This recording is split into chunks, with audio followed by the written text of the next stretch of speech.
Madison and by Cindy, just hanging out, just paw over the edge of the bed.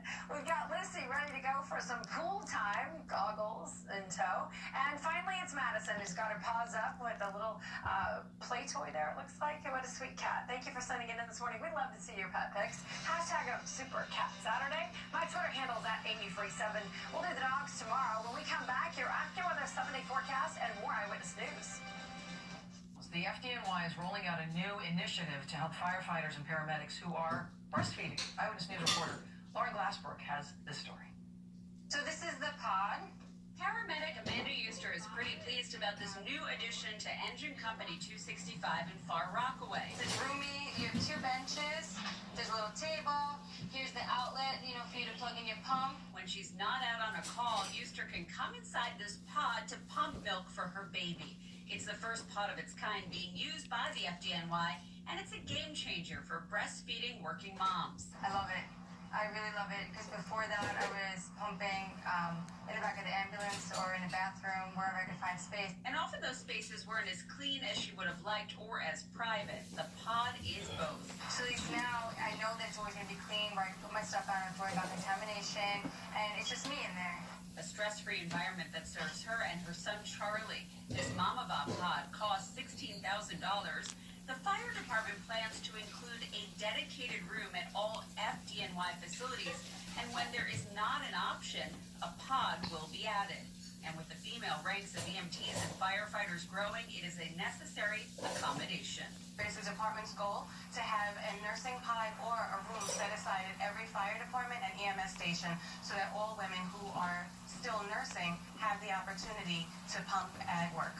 Lauren Glassberg, Channel 7 Eyewitness News.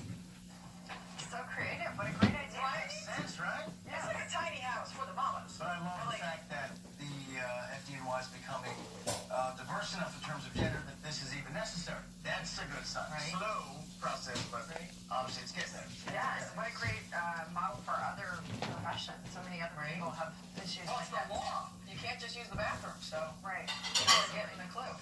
You guys, we have a beautiful weekend here in front of us. Absolutely gorgeous. I mean, last 2 days have been spectacular, but we roll right into the weekend, not missing a beat, and the sun is already shining bright here in our neighborhood on the Upper West Side.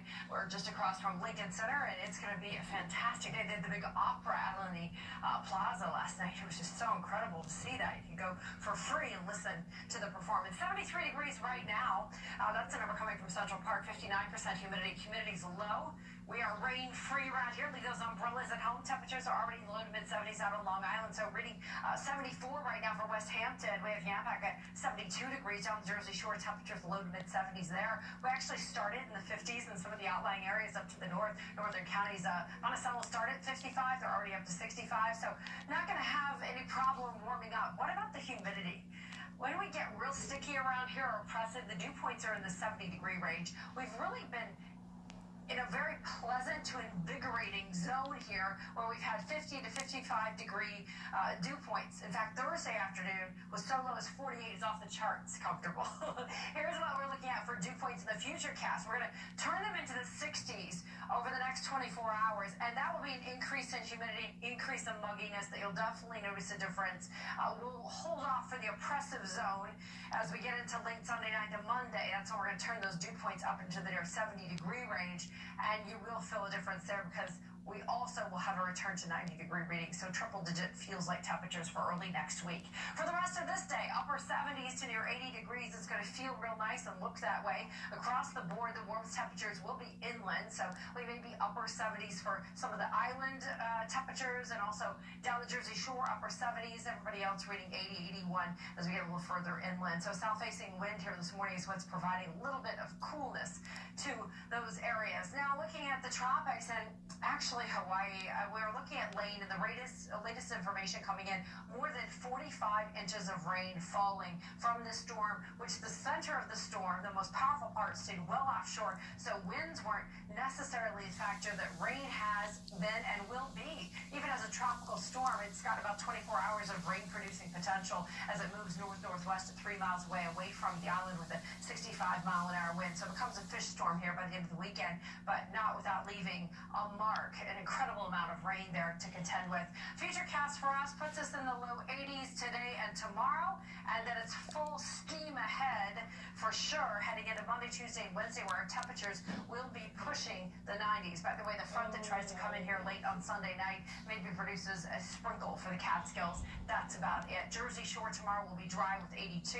The Hamptons looking good in the mid to upper 70s both today and tomorrow. We'll go with plenty of sun, 80 for the number today, sliding down into the 60s overnight. Another windows open evening with 50s in the suburbs, and then we're at 83 tomorrow afternoon with that isolated chance of a sprinkle north and west. The AccuWeather 7-day forecast put an alert for Tuesday and Wednesday. Even though we have had heat waves already this season, and 90s are exceptionally rare for August, we're going to have oppressive humidity where it will feel like the triple digits Tuesday and Wednesday. So heads up to make some preparations for that. Definitely. And you know what? I always end up going, why am I so tired? That's why. I didn't prepare. Plan according. Right. Exactly. The heat. All right, let's bring the community calendar heat. Yes. All right. What aren't we going to guess? Yesterday, Don't play. was the Remains are those of an adult woman. A Parks Department employee made the gruesome discovery yesterday outside of Crotona Park in the Claremont section. The medical examiner is working to determine the cause of death. Police have just identified the man who stabbed his own brother to death. Suffolk County Police say Robert Rivera killed his 17-year-old brother last night at a home on North Thompson Drive in Bayshore. Rivera reportedly fled the scene, leaving the knife in his brother's neck. He was arrested a short time later and is now being charged with murder. Let's get a final check on the great news from Amy Freeze. Yeah, it's beautiful. Today, tomorrow will be in the 80s, then back to work. 90 degrees. We'll have another heat wave early next week in the AccuWeather 7-day forecast. Beautiful outside. Enjoy the day. Summertime. Right. Love it. Thanks, Amy. That's it for us. I'm Michelle Charlesworth. And I'm Rob Nelson for the whole team here at Eyewitness News. Thanks for joining us. Eyewitness News returns later on tonight. Until then, have a great Saturday. And the incredible Patrick Firefly. In an action movie, March's All-Star Team takes on the Firefighter Challenge, hosted by Dennis Leary. You alright? Yeah. Next, Rachel. ABC 7. Designed for children. Information is available online at the WEBC TV Public Inspection File at fcc.gov.